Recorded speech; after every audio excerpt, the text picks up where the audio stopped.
من يهده الله فلا مضل له ومن يضلل فلا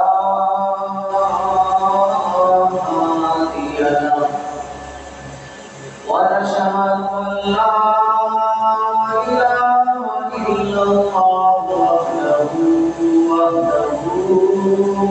لا شريك له ولا نظير له ولا مشير له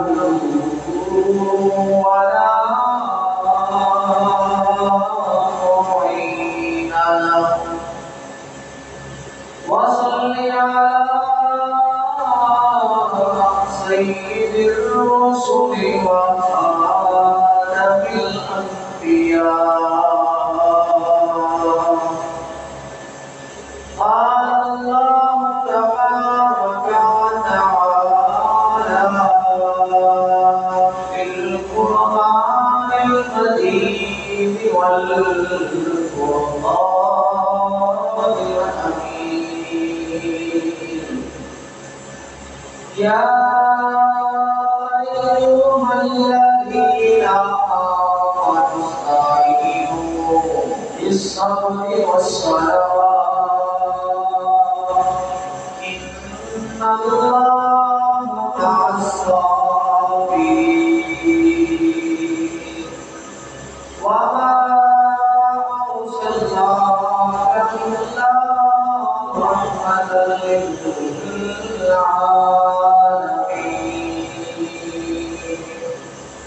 قال النبي صلى الله عليه وسلم الحسين مني وأنا من الحسين.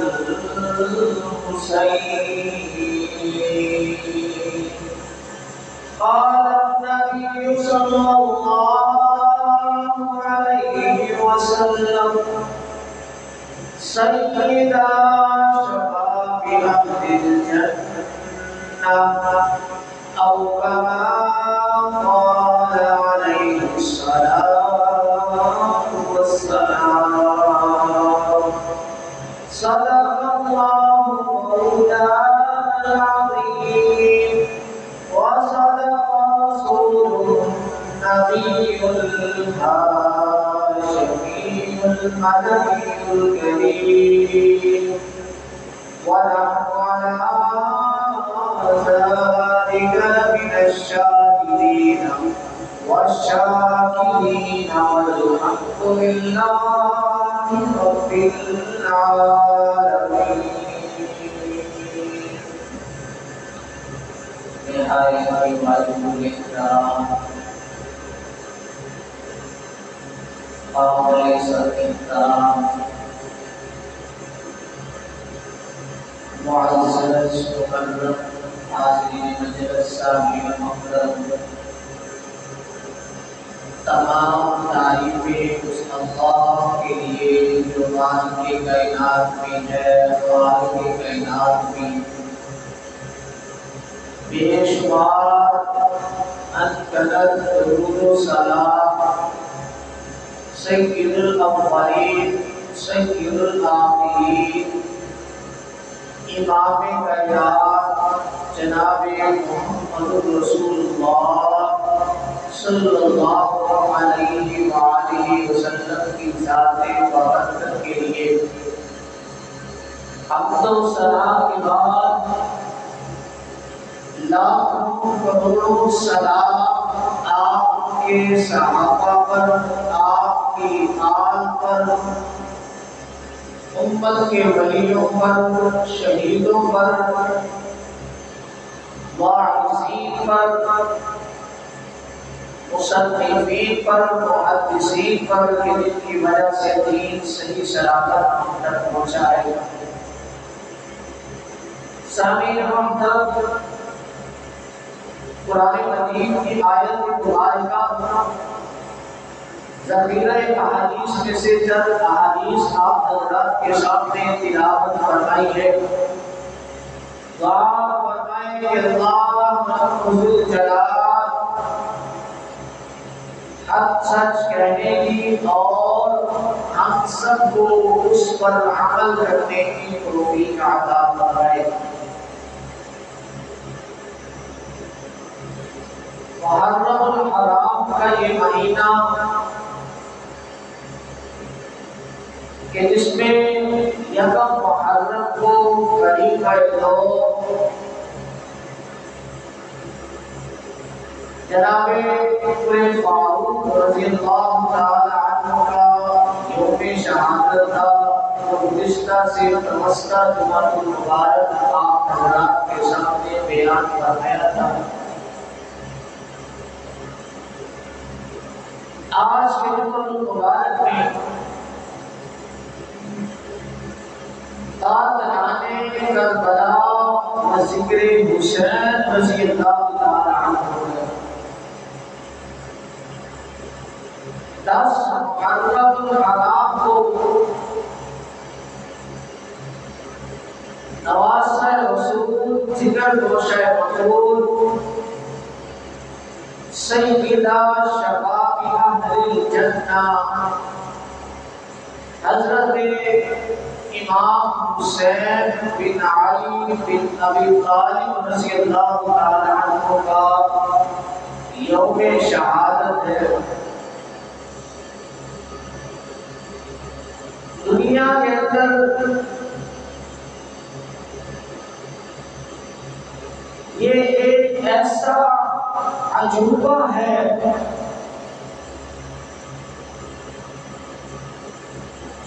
کہ قتل کرنے والا خود رونے لگ جائے، قتل کرنے والا خود بارش بن جائے، قتل کرنے والا مظلوم بن جائے، قتل کرنے والا اشک بہائے، قتل کرنے والا ساری دنیا کو دھوکے میں مبتلا کر کے اپنے قتل کو چھپا دے۔ یہ دنیا کے اندر یہ ایسا ہی ہے کہ جیسے کوئی عجوبہ ہے۔ دنیا کی تمام عدالتیں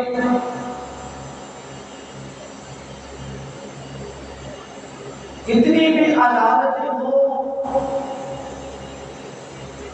وہ مظلوم کی گواہی کو اور مظلوم کے گواہوں کو اہمیت دیتی ہے۔ وہ یہ کہتی ہے کہ جو شخص قتل ہوا ہے،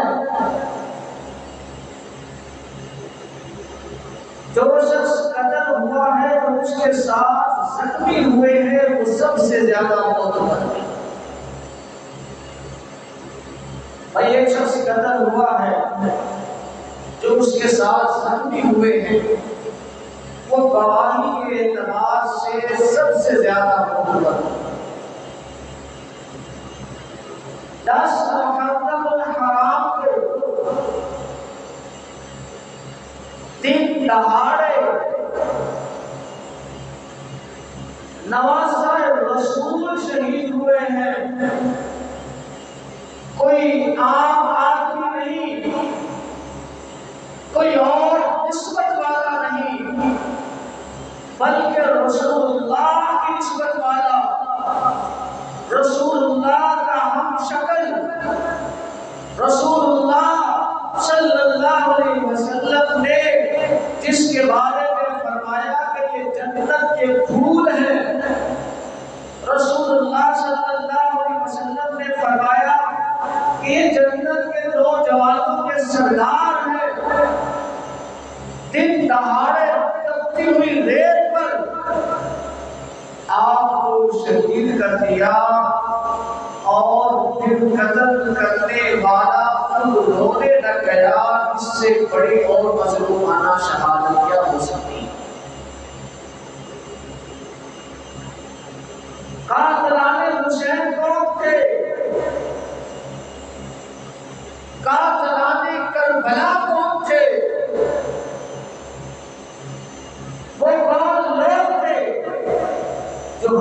حضرت امام حسین رضی اللہ تعالی عنہ کے ساتھ زخمی ہوئی.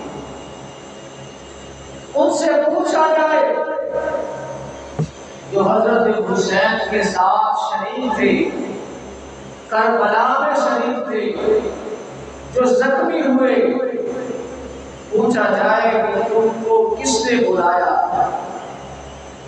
تم کو کس نے زخمی کیا تھا، بلانے والا کون تھا، زخمی کرنے والا کون تھا، بچوں کو قتل کرنے والا کون تھا، وفات کا وعدہ کرنے والا کون تھا، محبت کا دعویٰ کرنے والا کون تھا، سواریاں بیچنے والا کون تھا، گھوڑے بیچنے والا کون تھا، عورتوں کو مارنے والا کون تھا، اور تم پر رونے والا کون تھا.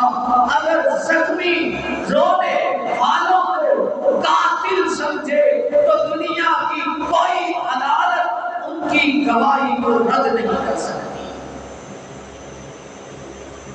جو زخمی ہوئے ہیں وہ اگر رونے والوں کو کہیں کہ انہوں نے خود قتل کیا ہے، خود شہید کیا ہے، یا خود باغ میں رو رہے ہیں، ماتم کر رہے ہیں، قاتل تو خود ہیں، تو دنیا کی کوئی عدالت ان گواہوں کی گواہی کو رد نہیں کر سکتی.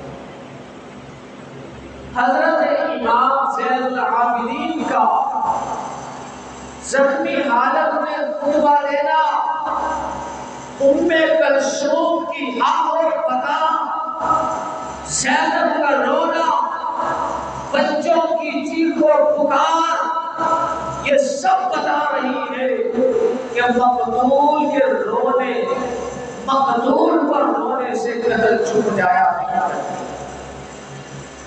بھائی مکہ اور مدینہ جو ہے،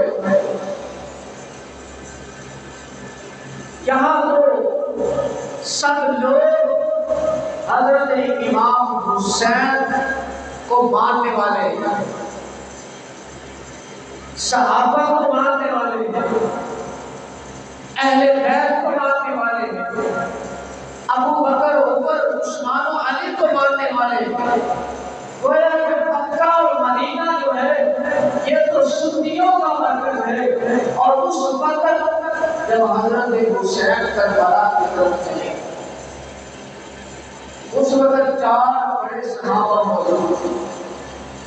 حضرت عبداللہ بن عمر، حضرت عبداللہ بن عباس، حضرت عبداللہ بن مسعود، حضرت عبداللہ بن زبیر، 4 بڑے صحابہ تھے. سمجھایا کہ کوفیوں پر اعتماد نہ کرے. 12,000 خط لکھے تھے اور ان خطوں میں لکھا کیا تھا کہ اے نواسہ رسول، آپ ہمارے پاس تشریف لے آئے، ہم اپنا مال بھی قربان کریں گے، جان بھی قربان کریں گے، اولاد کو بھی قربان کریں گے، ہم آپ کو اپنا امیر بنائیں گے، ہم آپ کو اپنا سردار بنائیں گے، آپ کے ہاتھ پر بیعت کریں گے، اپنا سب کچھ آپ کے لیے قربان کر دیں گے. اس وقت صحابہ نے سمجھایا. حضرت عبداللہ بن عمر رضی اللہ تعالی عنہ نے سمجھایا. حضرت عباس، عبداللہ بن عباس رضی اللہ تعالی عنہ نے سمجھایا. حضرت عبداللہ بن مسعود رضی اللہ تعالی عنہ نے سمجھایا. حضرت عبداللہ بن زبیر رضی اللہ تعالی عنہ نے گھوڑے کی نکیل پکڑ کر فرمایا کہ حسین، تم جانتے نہیں کہ یہ وہی کوفی ہے کہ جب آپ کے بابا جناب علی المرتضی رضی اللہ تعالی عنہ کو کوفہ میں بلایا اور کوفہ کی جامع مسجد کے اندر آپ کے والد کو شہید کیا. آپ کے والد کا تخت خلافت کو مدینہ سے اٹھا کر کوفہ میں لے کر آئے اور پھر کوفہ کی جامع مسجد میں کیا، آپ کے بھائی حسن کو زخمی کیا، انہی زخموں کی وجہ سے آپ مدینہ پہنچے، مدینہ کے اندر انہی زخموں کی وجہ سے آپ کا انتقال ہو گیا، آپ شہید ہو گئے۔ آپ کوفہ پر اعتماد نہ کریں، کوفہ کے لوگ بے وفا ہے، ان پر اعتماد نہیں کیا جا سکتا، لیکن اس کے باوجود ایک روز گزرنے کے بعد جب مسلسل خط آنے لگے، وفد آنے لگے، لوگ آنے لگے، پیغام آنے لگے کہ اے امام حسین ہمارے پاس تشریف لائیے، کوفہ کی بستیاں آباد ہیں، روشن ہیں، آپ کے آنے سے جشن ہوں گے، آپ کو اپنا امیر بنائیں گے، آپ کو سردار بنائیں گے، مال قربان کریں گے، جان قربان کریں گے، بچوں کو قربان کریں گے۔ امام حسین رضی اللہ تعالی عنہ حج کا موسم قریب تھا، آپ حج کے لیے تشریف لے گئے، اپنے بھائی چچا بھائی حضرت مسلم بن عقیل رضی اللہ تعالی عنہ کو حلال معلوم کرنے کے لیے کوفہ کے اندر روانہ کیا، لیکن کوفہ کے لوگ بے وفا تھے، اعتماد نہیں کرنا چاہیے تھا، آپ کو بڑی بے دردی کے ساتھ مظلومانہ طریقے سے حضرت مسلم بن عقیل رضی اللہ تعالی عنہ کو جب شہید کیا جائے گا، آپ کے آخری الفاظ تھے کہ جائے گا جنت میں پیے گا کوثر نہیں، اسی کو محشر میں چین ہوگا، نبی محبت کریں گے اسی سے جس کے دل میں حسین ہوگا۔ حضرت مسلم بن عقیل رضی اللہ عنہ کو جب بڑی بے دردی کے ساتھ شہید کر دیا، یہ ایک الگ داستان ہے، واقعہ ہے۔ آپ کی شہادت کی خبر حضرت امام حسین رضی اللہ تعالی عنہ، لیکن سفر کا ارادہ کر چکے تھے، کربلا کی طرف ارادہ پختہ تھا، مضبوط تھا، آپ نے اپنے سفر کو ترک نہیں۔ حضرت امام حسین رضی اللہ تعالی عنہ جب کربلا کے میدان میں پہنچے تو دیکھا کہ وہ لوگ جس نے خط لکھا تھا وہ تلوار اٹھائے ابن زیاد کے لشکر میں کھڑا ہے، حسین کے خون کا پیاسا ہو چکا ہے۔ حضرت حسین رضی اللہ تعالی عنہ نے 12,000 خطوط سے بھری ہوئی بوریوں کو انڈیل کر فرمایا، فلاں نے خط لکھا تھا، فلاں نے محبت کا دعویٰ کیا تھا، فلاں نے وفا کا دعویٰ کیا تھا، فلاں نے مال قربان کرنے کا دعویٰ کیا تھا، لیکن میں دیکھ رہا ہوں کہ وہ تلوار اٹھائے دشمن کی صفوں کے اندر کھڑا ہے۔ آپ نے وہاں کربلا کے میدان میں خطبہ ارشاد فرمایا، فرمایا لوگوں مجھے نہیں پہچانتے میں کون ہوں، میں تمہارے نبی کا بیٹا ہوں، میں تمہارے نبی کی بیٹی کا بیٹا ہوں، میں وہ ہوں کہ جس کے بارے میں پیغمبر نے فرمایا تھا کہ حسن و حسین جنت کے نوجوانوں کے سردار ہیں، میں وہ ہوں کہ جس کے بارے میں پیغمبر نے فرمایا تھا کہ یہ جنت کے خوشبو ہے، میں وہ ہوں کہ جس کے بارے میں پیغمبر نے فرمایا تھا کہ جس نے جنت کی خوشبو سونگنی ہو وہ حسین کو سونگ لے، میں وہ ہوں کہ لوگوں مجھے پہچانو، میرا نانا وہ ہے کہ جس کا نام تم اذان میں لیتے ہو، کلمے میں لیتے ہو،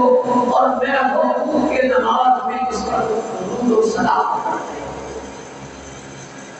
7 محرم کا دن ہے، پانی بند ہے، 8 محرم کو پانی بند ہے، 9 محرم کی صبح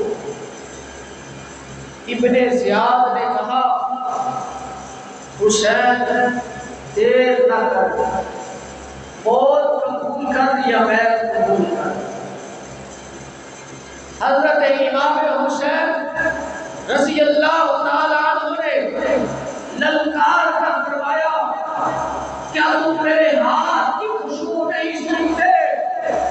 یہ وہی ہاتھ ہے کہ جس ہاتھ سے صداقت کی خوشبو آتی ہے، اس لیے کہ ہم نے ابو بکر کے ہاتھ پر بیعت کی ہے، اس ہاتھ سے عدالت کی خوشبو آتی ہے، اس لیے کہ ہم نے عمر فاروق کے ہاتھ پر بیعت کی ہے، اس ہاتھ سے حیا کی خوشبو آتی ہے، اس لیے کہ ہم نے عثمان غنی کے ہاتھ پر بیعت کی ہے، اس ہاتھ سے سیاست امیر معاویہ کی خوشبو آتی ہے، اس لیے کہ ہم نے معاویہ کے ہاتھ پر بیعت کی ہے، ہم آل بیت میں سے ہیں، سادات میں سے ہیں، حق کا ساتھ دیتے ہیں، جھوٹ کا ساتھ نہیں دیتے، جھوٹے کا ساتھ نہیں دیتے، سچے کا ساتھ دیتے ہیں، ہم اپنی جان کو قربان کر دیتے ہیں لیکن جھوٹے کا ساتھ نہیں دیتے۔ امام حسین کا کربلا کے میدان کے اندر کٹ جانا، شہید ہو جانا بتاتا ہے کہ ابو بکر حق پر تھے، عمر حق پر تھے، عثمان حق پر تھے اور میرے معاویہ بھی حق پر تھے۔ تو کہتے ہیں کہ ابو بکر عمر علی کو مانتے نہیں، علی نے اگر مانا بھی ہے ان کو تو اوپر سے مانا ہے۔ بھائی علی نے اگر اوپر سے مانا ہے تو حسین بھی تو اوپر سے مان کر اپنے گھر والوں کو بچا سکتے تھے۔ کربلا میں اپنے جان نثاروں کو، وفا شعاروں کو، اپنے سپاہیوں کو، گھر والوں کو، بچوں کو بچا سکتے تھے، لیکن فرمایا کہ ہم اہل بیت میں سے ہیں، سادات میں سے ہیں، اور ہم نے ہمیشہ حق و سچ کا ساتھ دیا اور قیامت کے دن بھی فرمایا ہمارے ساتھ وہی کھڑا ہوگا، ہماری صفوں میں وہی کھڑا ہوگا کہ جس نے حق کا اور سچ کا ساتھ دیا ہوگا، جس نے جھوٹ کا ساتھ دیا ہوگا وہ کل کسی کی صفوں میں کھڑا ہوگا۔ تو کہتے ہیں کہ ابو بکر نے فاطمہ کا حق مار دیا۔ خیبر جب فتح ہوا تو باغ فتح کو رسول اللہ صلی اللہ علیہ وسلم کے نام، رسول اللہ صلی اللہ علیہ وسلم جب دنیا سے پردہ پھیلا کے دنیا سے جب رخصت ہوئے تو حضرت فاطمہ رضی اللہ تعالی عنہا نے ابو بکر صدیق رضی اللہ تعالی عنہ سے فرمایا کہ وہ جو باغ فتح تھا میرے والد کا، کیونکہ حضرت فاطمہ وہ آپ کی اکیلی اولاد تھی جب آپ دنیا سے رخصت ہوئے، کوئی بیٹا کوئی بیٹی نہیں تھی اس وقت، حضرت فاطمہ اکیلی تھی۔ ابو بکر صدیق رضی اللہ تعالی عنہ نے فرمایا بیٹی میں آپ کو وہ باغ فتح دے تو دوں، لیکن رسول اللہ صلی اللہ علیہ وسلم نے وصیت فرمائی کہ جتنے بھی انبیاء آئے ہیں، جو نبی ہوتا ہے اس کی وراثت آگے نہیں چلتی، وہ جو چھوڑ کر جاتے ہیں وہ صدقہ ہوتا ہے، اور صدقہ آل رسول قبول نہیں کرتے، اہل بیت کو صدقہ نہیں لگتا۔ نبی جو ہوتے ہیں درہم اور دینار کے زمینوں کے وارث نہیں ہوتے، بلکہ وہ جو چھوڑ کے جاتے ہیں وہ امت کے لیے صدقہ ہوتا ہے۔ باغ فتح نہیں گیا، حضرت فاطمہ کے اللہ تعالی عنہ سمجھی چلی۔ لوگ کہتے ہیں جی حضرت فاطمہ نے بات کرنا چھوڑ، اگر بات کرنا چھوڑ دی تھی تو حضرت فاطمہ کا جنازہ پڑھانے والے کون؟ حضرت ابوبکر صدیق تھے، اور جب حضرت فاطمہ آخری وقت میں بیمار تھی، خدمت کرنے والا کون تھا؟ حضرت اسماء بنت عمیس، جو ابوبکر صدیق رضی اللہ تعالی عنہ کی بیوی۔ ابوبکر صدیق فاطمہ کا حق کیسے مان سکتے ہیں کہ جس نے دین کے لیے، اسلام کے لیے اپنا سب کچھ قربان کر دیا ہو، اپنی بیٹی رسول اللہ کو عطا کر دی ہو، ڈانٹ کر لباس پہن دیا ہو، فرمایا اللہ کے رسول آج میں نے اپنا سب کچھ دین اسلام کے لیے قربان کر دیا۔ وہ ابوبکر صدیق بی بی فاطمہ کا حق کیسے پا سکتا؟ علی کے ہوتے ہوئے علی چاہتے تو اپنا حق لے سکتے تھے، لیکن جب علی کا دور خلافت آیا اس وقت علی بھی تو وہ حق جو فاطمہ کا تھا تو حسن و حسین کو دے سکتے تھے، لیکن جیسے رسول اللہ صلی اللہ علیہ وسلم نے وصیت فرمائی تھی کہ دین کے اندر نہ کمی ہو نہ زیادتی، ابو بکر نے اسی وصیت پر عمل کیا، عمر نے اسی وصیت پر عمل کیا، عثمان نے اسی وصیت پر عمل کیا، جب علی کا دور خلافت آیا علی نے بھی اسی وصیت پر عمل کیا۔ 9 محرم کی رات حضرت امام حسین رضی اللہ تعالی عنہ نے فرمایا آج کی رات مجھے جی بھر کے قرآن کی تلاوت کرنے دیجیے، جی بھر کے نماز پڑھنے دیجیے، جی بھر کے مجھے اپنے رب کو یاد کر لینے دیجیے۔ ساری رات خیموں سے قرآن کی تلاوت کی آوازیں آتی رہی، بچے بوڑھے جوان حضرت امام حسین خیموں میں قرآن مجید کی تلاوت کرتے رہے۔ کربلا کے اندر امام حسین قرآن نہ پڑھتے اور کیا پڑھتے؟ بی بی فاطمہ نے جب آپ کو دودھ پلایا تھا تو قرآن کی تلاوت کر کے پلایا، جب آپ کو لوری دی تو قرآن کی تلاوت کر کے لوری دی، جب آپ کو سلایا تو قرآن کی تلاوت کر کے سلایا، جب آپ کو جگایا تو قرآن کی تلاوت کر کے جگایا، جب چکی پیسی تو قرآن کی تلاوت کر کے، جب جھاڑو دیا تو قرآن کی تلاوت کر کے۔ جس نے جلوت میں بھی قرآن پڑھا ہو، خلوت میں بھی قرآن پڑھا ہو، وہ حسین کربلا میں قرآن نہ پڑھتے ہو کیا کرتے؟ حضرت امام حسین بچے عورتیں ساری رات قرآن کی تلاوت کرتے تھے۔ صبح کا سورج جب عروج پہ آیا،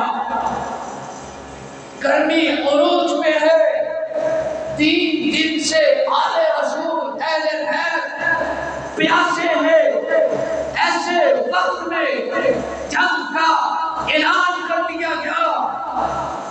ابن زیاد نے کہا حسین اپنا کوئی پہلوان تو سب سے پہلے بھیجو۔ بیٹو کس کو بیچنا ہے؟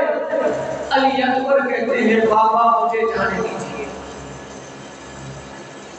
عباس کہتے ہیں بھائی پہلے مجھے قربان ہونے دیجیے۔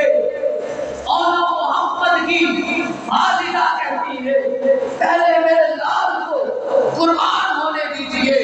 قاسم کہتے ہیں پہلے مجھے قربان ہونے دیجیے۔ اتنی دیر میں ایک شخص آگے بڑھتا ہے اور آگے بڑھ کر کہتا ہے حسین پہلے علی اکبر کو نہیں، قاسم کو نہیں اور محمد کو نہیں، تاریخ اٹھا کر دیکھیے سب سے پہلے دین شروع ہوا تھا تو ابو بکر سے شروع ہوا تھا۔ آج دین بچانے کے لیے جو سب سے پہلے قربان ہوگا اس کا نام بھی ابو بکر ہوگا۔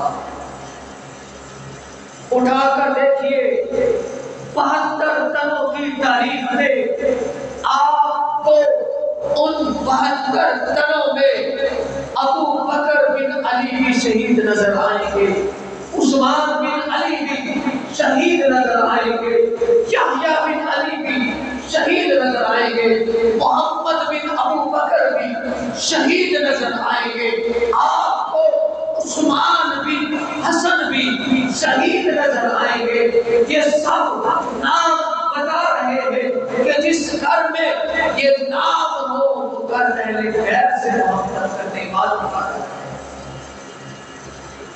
ابو بکر بھی شہید ہو گئے، عثمان بھی شہید ہو گئے، اور محمد بھی شہید ہو گئے۔ حضرت امام حسین رضی اللہ تعالی عنہ گھوڑے پر سوار ہو کر نکلنے لگے۔ گھر کے اندر خیموں میں شہیدوں کی قطاریں موجود ہیں۔ آج اگر گھر میں کوئی ایک فوت ہو جائے تو سارے غم کی وجہ سے ناراض ہو جاتے ہیں، ٹوٹ جاتے ہیں۔ بھائی چلا گیا، باپ چلا گیا، بیٹا چلا گیا، افسوس کی وجہ سے، غم کی وجہ سے، پریشانی کی وجہ سے لوگ گھر سے نہیں نکلتے، کئی دن تک گھروں میں غم کی وجہ سے رہتے ہیں۔ ارے بھائی حسین کو دیکھیے، خیموں میں لاشوں کی لائنیں لگی ہوئی ہے، شہیدوں کی قطاریں موجود ہیں۔ ایسے وقت کے اندر امام حسین گھوڑے پر سوار ہو کر جب نکلنے لگتے ہیں، اپنی بہن زینب کو وصیت کرتے ہیں، بہن زینب میری وجہ سے اور محمد چلے گئے، تمہاری جھولی خالی ہو گئی ہے، مجھے معاف کر دینا۔ جب میری لاش کے ٹکڑے ہو جائے، میری گردن کو اتار دیا جائے، میرے جسم پر گھوڑوں کو چڑھا دیا جائے، ایسے وقت کے اندر اپنے سر سے دوپٹہ نہ اتارنا۔ حضرت زینب آپ کی بہن کہتی ہے، بھائی جس ماں کا دودھ آپ نے پیا ہے اسی ماں کا دودھ میں نے پیا ہے، جو بابا آپ کا ہے میرا بھی وہی بابا ہے، جو بھائی آپ کا ہے میرا بھی وہی بھائی ہے۔ چاہیے آپ کربلا کے میدان میں نانا کے دین کی حفاظت کیجیے، میں خیموں کے اندر رہتے ہوئے اپنے نانا کے دین کی حفاظت کروں۔ حضرت امام حسین رضی اللہ تعالی عنہ گھوڑے پر جب سوار ہو کر نکلے، جس طرف آپ گھوڑے کا رخ کرتے ہیں صفے کی صفے گرا دیتے ہیں۔ لوگوں نے کہا اگر حسین یوں ہی لڑتے رہے تو ایک ایک کر کے سب کو ختم کر دے گا، جانتے نہیں تمہارے مقابلے میں کون ہے، یہ حیدر کرار کا بیٹا ہے، نبی کا نواسا ہے، فاطمہ کا لگتے جگر ہے، سارے مل کر حملہ کرو۔ آپ پر تیروں کی بارش کی گئی، نیزوں کی بارش کی گئی، 34 سے زیادہ زخم نیزوں کے ہیں، 50 سے زیادہ زخم تلواروں کے ہیں، 150 تیر حسین کے جسم پر پیوست ہو چکے ہیں۔ اس کے باوجود حسین گھوڑے پر بیٹھے ہوئے لڑ رہے ہیں، مقابلہ کر رہے ہیں۔ 22,000 کا لشکر ایک طرف ہے، حسین ایک طرف ہے۔ پلا کر جب آپ کے گھوڑے کی ٹانگیں کاٹی گئی، حسین نیچے گرتے ہیں۔ جنہوں نے حسین کو نیچے گرایا تھا، اللہ نے ان پر 4 طرح کا اپنا غضب نازل کیا، 4 طرح کا ان پر لعنت نازل کی، اور صبح قیامت تک ان پر غضب نازل ہوتا رہے گا، ان پر اللہ کی لعنت نازل ہوتی رہے گی۔ پہلا غضب یہ نازل ہوا کہ جنہوں نے حسین کو گھوڑے سے نیچے گرایا تھا، صبح قیامت تک وہ گھوڑے پر سوار نہیں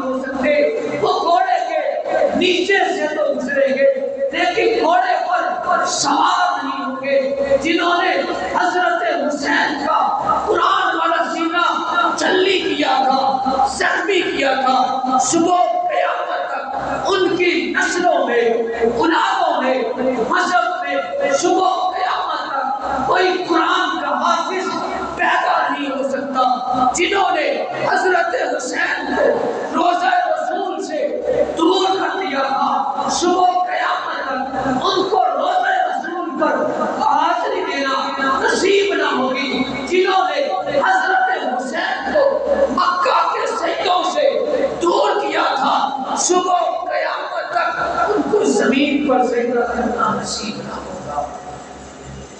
وہ سجدہ کریں گے، آگے کوئی ٹکڑا رکھ کے، کوئی چیز رکھ کے اس پر سجدہ کریں گے، لیکن جو قاتلان حسین ہیں، قاتلان کربلا ہیں، وہ رو رو کر وہ حسین کے وارث نہیں بن سکتے۔ وہ اپنے آپ کو مظلوم سمجھتے رہے، لیکن مقتول پر رونے سے قتل چھپ جایا نہیں کرتے۔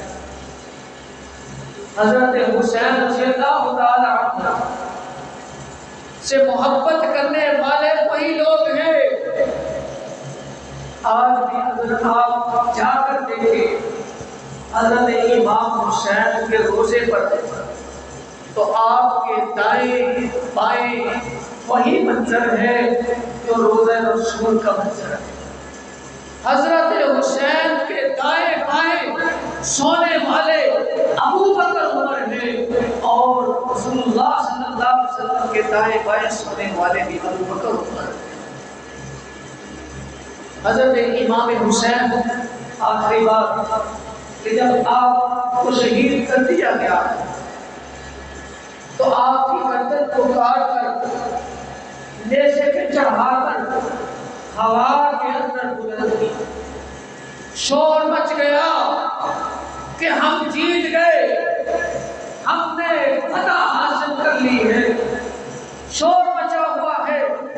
ایک شخص نے آگے بڑھ کر کہا کہ تم جیت کیسے گئے، فتح کیسے حاصل ہو گئی، کہ جس کا سر نیچے کرنے کے لیے تم نے ساری طاقت لگا دی ہے، اس کا سر تو آج بھی تمہارے سروں سے زیادہ بلند ہے۔ حسین کا سر تو آج بھی بلند ہے۔ کٹا کر بدلے یہ دکھلا گئے کربلا والے کہ کسی بندے کے آگے جھک نہیں سکتے۔ خدا والے خدا والا